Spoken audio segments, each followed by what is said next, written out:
Sina Twi, Cora, Will at Luis nga ang kabilang sa unang set ng mga nominado. Bakit nga ba sila binoto ng kanilang mga housemates? Panoorin niyo to. Binibigyan ko po ng 2 points, kuya. Si Luis po, hindi po siya tumutulong sa pagliligpit, kuya. Paghuhugas po ba? Minsan po sa taas, hindi po siya nakikinig. Binibigyan ko po ng 1 point si Ate Cora, kuya. Parang may binibili po sila sa grocery na sila lang po yung nakakakain. Binibigyan ko po ng 2 points si Cora. Kulang siya sa effort na kilalanin kaming lahat. Binibigyan ko po ng 1 point si Tanner. Nakukulangan po ako siguro sa effort niya na matuto ng Tagalog para makapag-usap sa amin at makilala kami isa't isa.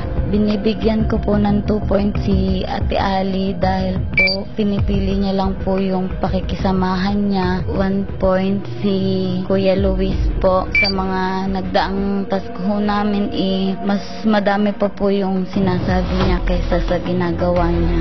2 points si Aura. Isang beses na patungan niya yung paa niya sa tuwalya ko po, na feel ko medyo inconsiderate po yun. 1 point si Kuya Jerome sa huling task, yung kung sino aalis ng bahay at nag-cause po nun ng awkwardness sa amin dalawa.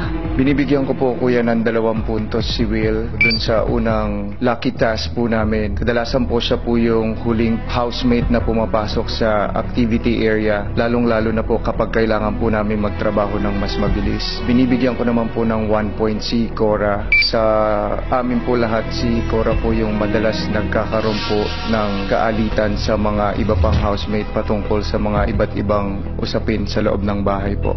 Binibigyan ko po ng 2 points si Will sa pagkain po, kuya. Hindi po niya parang naiisip na may hindi pa nakakakuha ng ulam, ganyan. Binibigyan ko naman po ng 1 point po si Cora po. Hindi po siya gaano nakikihalubilo po sa amin. Binibigyan ko po ng 2 points po si Cora.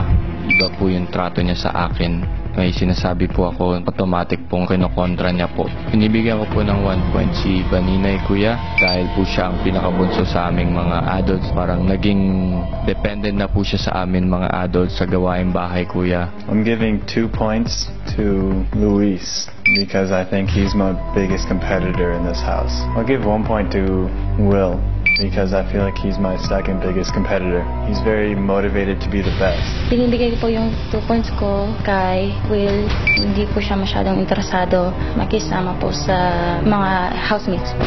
Binibigay ko ang 1 point ko kay Ate Cora dahil maikli po yung pasensya niya.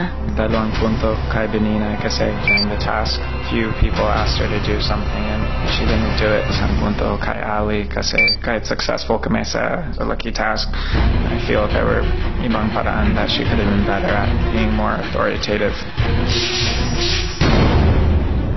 At mga kapamilya, binabalik na po sa kamay ng nominadong housemates ang kanilang kapalaran sa pamamagitan ng Leg Task Challenge. Hanggat wala pa tayong lucky 7 adult housemates, ay mananatiling nasa kanilang sariling kakayahan ang pananatili nila sa bahay. Abangan ang lahat ng yan dito lang sa nag-iisang teleserye ng totoong buhay. Ito ang Pinoy Big Brother Lucky Season 7.